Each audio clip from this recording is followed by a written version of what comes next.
clausura de Nicolás Maduro, la verdad, masivo, monumental, convocante. Uno se sigue sorprendiendo de la capacidad de movilización que tiene el chavismo, el aparato partidario del PSUV, pero sobre todo una sociedad movilizada y que se juega mucho este domingo en las elecciones. 24 años ya casi de chavismo en Venezuela, en distintas formas. Bueno, primero con Hugo Chávez, luego con Nicolás Maduro, y unas elecciones muy particulares que tienen muchos candidatos de la derecha y uno que pica en punta, aupado por la reconocida dirigente ultraconservadora María Corina Machado.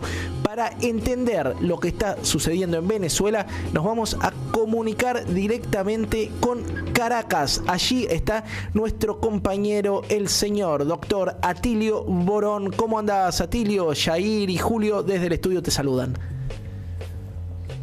¿Cómo les va, Jair, Julio? Buen día, ¿cómo andan? Buen día, todo muy bien. Acá siguiendo muy de cerca lo que pasa en Venezuela. Contanos un poco si pudiste estar o pudiste ver lo que fue el cierre masivo, monumental de campaña de ayer de Nicolás Maduro. Sí, pude ver muy bien de cerca todo aquello, después ver las imágenes en la televisión que reprodujeron ángulos que a veces uno, estando ahí mismo en medio de la gente, no lo ve. La verdad que fue un cierre impresionante. Hablábamos con algunos amigos que ya tienen experiencia también en anteriores procesos electorales en Venezuela, y fue realmente, sacando el de Chávez del 2012, ¿verdad? Ese que todavía ustedes recordarán, él bajo la lluvia, sí. Sacando ese, creemos que este fue el más grande de todo. Bueno, y por supuesto cuando se lo compara con el acto que también hizo en Caracas, en el cierre, la gente de la oposición y sobre todo el candidato de María Corina Machado, porque esa es la realidad, ¿no es cierto? González Urrutia en realidad es el candidato de ella, y la verdad que no hubo mucha gente, y tuvo algunos contornos y perfiles bastante violentos por las consignas, los cantos, pero sobre todo una cosa que a muchos llamó la atención y que por supuesto la prensa esta a la cual estamos tan acostumbrados, que nos mienta y oculte la información, no nos dice. En ese acto, por ejemplo, sabés que el gallo o el gallito, el gallo pinto, como le dicen acá en Venezuela, es un poco el símbolo de la campaña de Maduro. Bueno, pues los chicos estos de la extrema derecha, tan amantes de la democracia, la tolerancia y el pluralismo como son ellos, llevaron un gallo vivo, lo decapitaron en vivo, ¿no es cierto? Sí, en medio del acto lo empalaron y lo exhibían, digamos, como un trofeo. Esto para que veas un poco cómo está el clima político acá y cómo las acusaciones que se hacen de violencia a Maduro en realidad erran en el blanco, y creo que lamentablemente Lula se equivocó. Sigo insistiendo que Lula a veces tiene muy malos asesores, y mucho más se equivocó Boric, que bueno, ya es un clásico. Boric la pifia siempre, diciendo que Maduro no debe decir que va a haber un baño de sangre, pero por favor, Boric y Lula, díganselo a María Corina, que son ellos los que están preparando un baño de sangre acá. Y además, te digo, yo nunca vi, mirá que tengo muchísimos cierres de campañas que he visto a lo largo de mi vida, nunca vi que decapitaran a un gallo o a un cordero, lo que sea, y lo exhibieran ante la muchedumbre. Es una cosa, ¿verdad?, que habla de la violencia que tiene esta derecha, que es capaz de hacer un acto bárbaro como ese, salvaje. Además, digamos, aquellos que son defensores de los animales deberían estar horrorizados y salir a criticar esto. Bueno, nada de eso se ha dicho. En realidad estuve comparando las primeras planas del Mercurio, de Clarín, de La Nación, en general los diarios de la derecha en América Latina y en España, y todos tienen las mismas fotos, la misma composición. Se ve una foto en donde Maduro está más o menos solo en una tarima, en cambio la foto que hay de María Corina y de González Urrutia están como arriba de un camión y se ve una cantidad de gente muy grande, pero hay muchos trucos que han hecho y que han sido develados, ¿no es cierto?, en esta campaña, en donde te demuestran a María Corina y a González Urrutia rodeados de gente en un plano corto. En cuanto abrís el plano te das cuenta de que poco menos que están solos. Pero bueno, estas son las maniobras, ¿verdad?, que se han hecho de todas maneras en un contexto en donde los 9 años de intenso bloqueo que ha sufrido Venezuela y que han perjudicado muy seriamente las condiciones de vida de la población, nos presentan a un electorado que yo podría decir que está malhumorado, está enojado, y eso es muy peligroso, ¿te das cuenta? Sí, también veo una narrativa... Atilio, sí. Perdón, veo una narrativa en donde los medios hegemónicos occidentales, desde el país de España hasta O Globo, bueno, no podemos esperar mucho, pero buscan instalar que la única posibilidad que tiene Maduro de ganar es a través del fraude. Me parece que esto tiene que ver con no haber entendido 24 años de chavismo, ¿no es cierto? La incapacidad de comprender el complejo entramado social venezolano que lo trajo hasta acá Maduro, que incluso cuando un tipo sin ningún tipo de apoyo popular, explícito, como Juan Guaidó, fue reconocido por una decena de países, por más de 50 países, en Venezuela no lo salía a bancar nadie. Pero ¿cómo juega esta narrativa a nivel internacional y por qué es tan importante rebatirla? Juega de una manera realmente muy, muy importante y tiene sus efectos de rebote acá. Yo te voy a dar, Julio y Jair, un dato muy, muy contundente. Desde que gana Chávez en finales del 98, en diciembre, hasta ahora hubo en Venezuela 30 elecciones, ¿no es cierto?, nacionales. Este país tiene una afición por las elecciones, se hizo una reforma constitucional, bueno, en fin.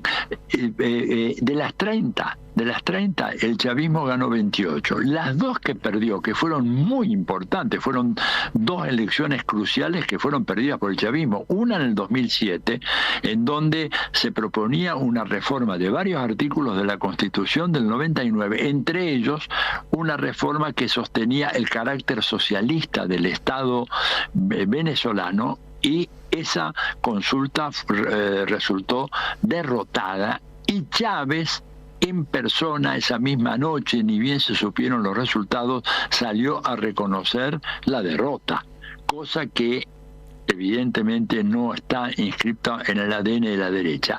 Y la segunda derrota muy significativa fue en el 2015, cuando se perdió la Asamblea Nacional y que hizo posible toda la operación de Guaidó, etcétera. Entonces acá, cuando hablamos de que hay gente que no va a reconocer la derrota, estamos hablando fundamentalmente de la derecha, que nunca reconoció las derrotas que tuvo, a diferencia del chavismo, que las dos veces que perdió lo reconoció. Y lo otro que hay que decir es lo siguiente: el Centro Carter, que es un centro fundado por el expresidente de Estados Unidos, Jimmy Carter, se especializa en el monitoreo, veeduría de procesos electorales a nivel mundial.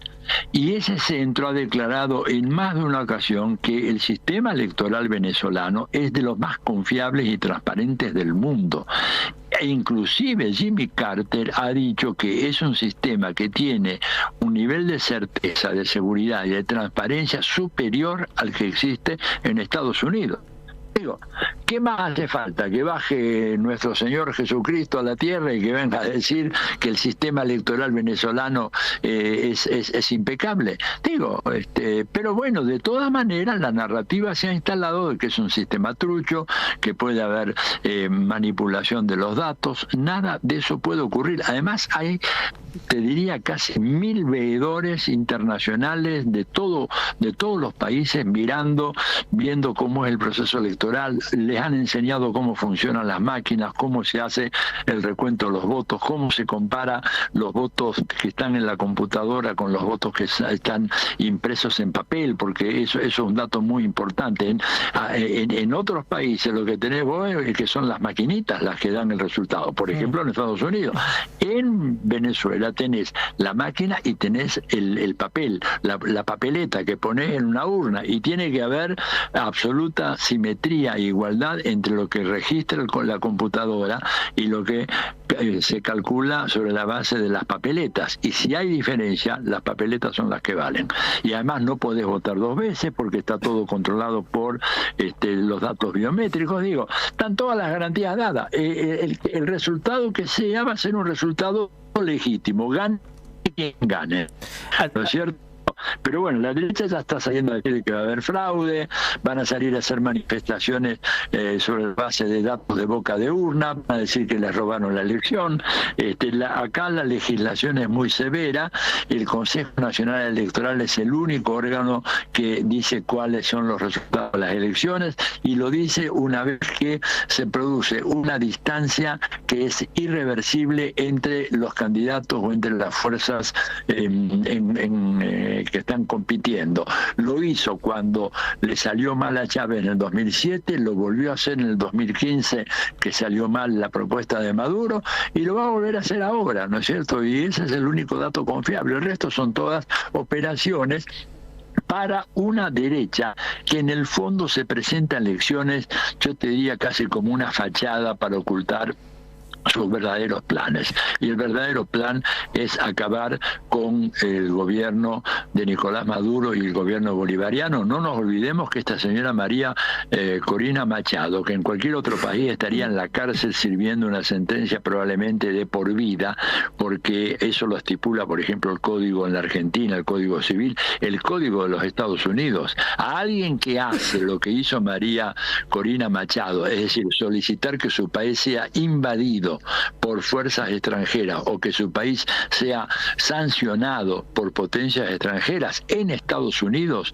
tiene cárcel, en algunos casos de por vida y en otros casos pena de muerte. Acá, en la autocracia, en la llamada autocracia venezolana, la mujer anda como Pancho por su casa haciendo campaña, poniendo un candidato que es un títere, que si llega a ser electo, lo primero que va a hacer González Urrutia fue un indulto, va a renunciar y va a preparar las cosas para que de esa manera esta mujer, que es una fascista y además una violenta y al servicio de los peores intereses del imperio, se convierta en presidenta.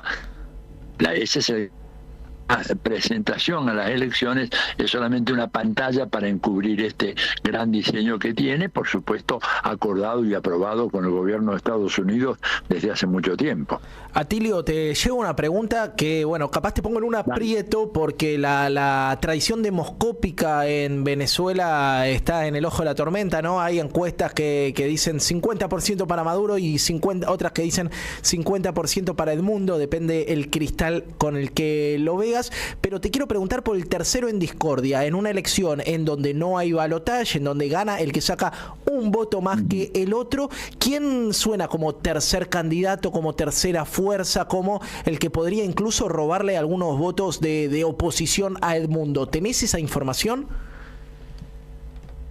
Mira, yo te diría que en realidad las encuestas en este momento tienen muy escaso valor, porque hay mucho voto oculto de ambos lados. Hay mucha gente que va a votar por la derecha y que no lo dice, mucha gente que va a votar por el chavismo y no lo dice, y los otros candidatos, ¿verdad? La derecha tiene 9 candidatos, el González Urrutia es el más importante. Los otros, te digo, no recuerdo el nombre en este momento, lo vemos ahí, pero en general no han demostrado tener una intención de voto muy grande, pero hay otro dato, tampoco han demostrado tener mucha capacidad de movilización callejera. Claro. Este dato es importante también para González Urrutia. Las manifestaciones, los actos de González Urrutia y María Corina Machado no tuvieron mucha gente.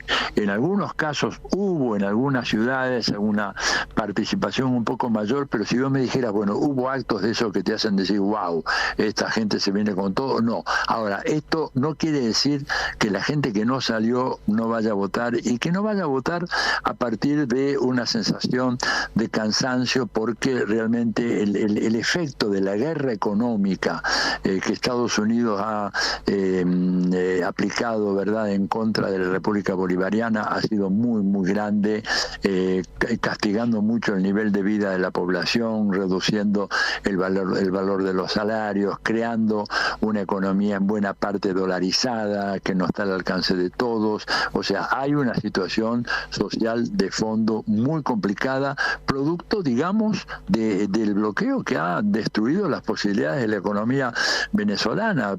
Mira, en este momento que se han venido recuperando, están exportando menos de la tercera parte de lo que exportaban hasta el año 2014. Claro. ¿Te das cuenta? Pero pese a eso, ellos derrotaron la hiperinflación, llegaron a tener una hiperinflación del orden de esas que delira el presidente Milei. Acá fue una realidad. En este momento la inflación mensual está en torno al 1%.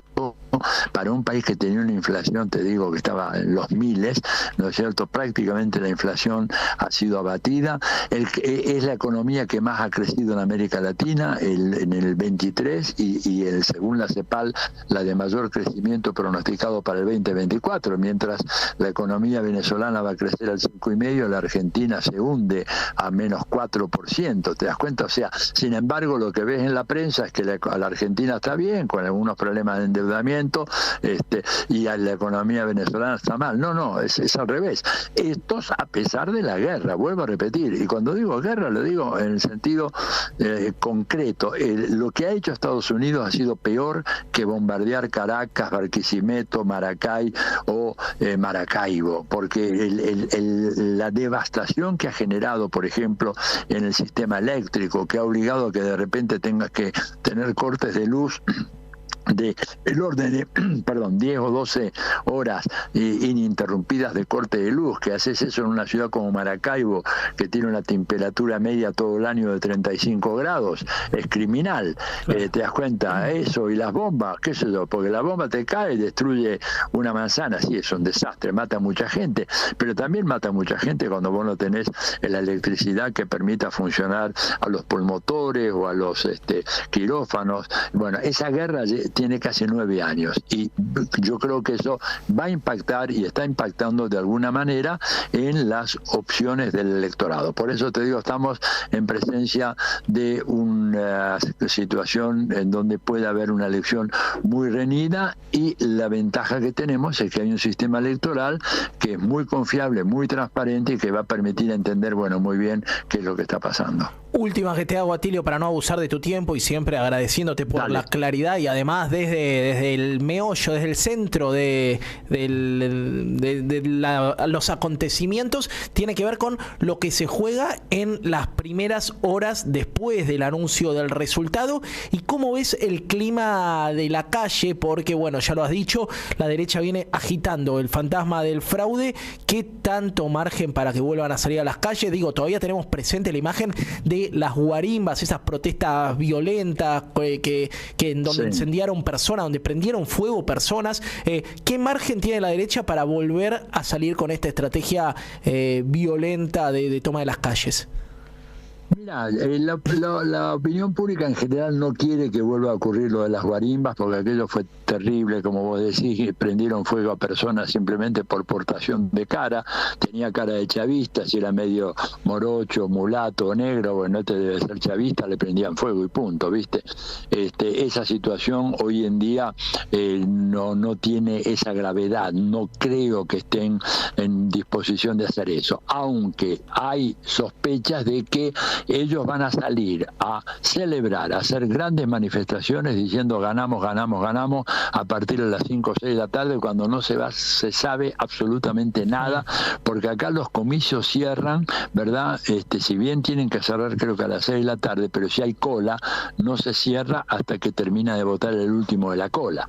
Entonces van a hacer probablemente algunos atentados, van a organizar alguna patota que vaya y de repente provoque un incidente de algún centro de votación. Eso se sabe, el gobierno lo sabe y ya ha advertido de que no va a tolerar ningún acto que perturbe el proceso electoral.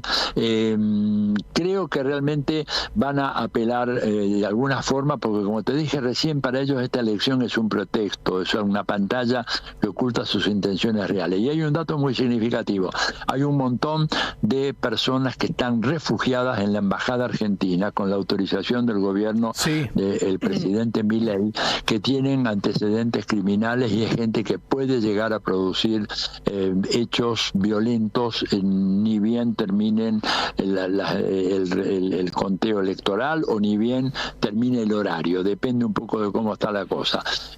A nivel de la gente en general no se nota esa predisposición a la violencia de ninguna manera, pero hay pequeños grupúsculos dentro de esta extrema derecha que sí están dispuestos a aplicar medidas de fuerza o actos delictivos o disturbios graves, como por ejemplo los tipos que decapitaron al gallito ese en el acto para demostrar de que el gallo de Nicolás Maduro le habían cortado la cabeza.